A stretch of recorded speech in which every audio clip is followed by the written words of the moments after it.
దీని తస్సర్రావులో బొడ్డు సెక్రటరీ నీకు అర్థం అవ్వలేదే. సిపిఎస్ రద్దు చేస్తే మనకి కలిగే ప్రయోజనం లైఫ్ టైం ప్రయోజనం అదేటో చెప్పరా? చెప్తే నువ్వు షాక్ అయిపోతావు. అది ఏంటి తెలుసా?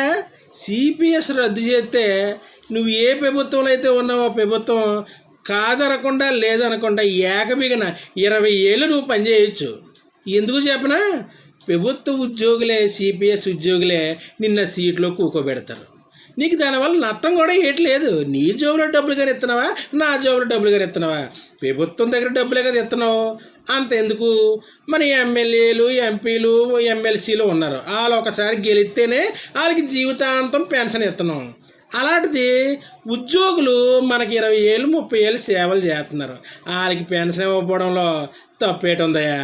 అలా పెన్షన్ ఇస్తే మన లెక్క చాలా వేరేగా ఉంటుంది. మనదే రాజ్యం.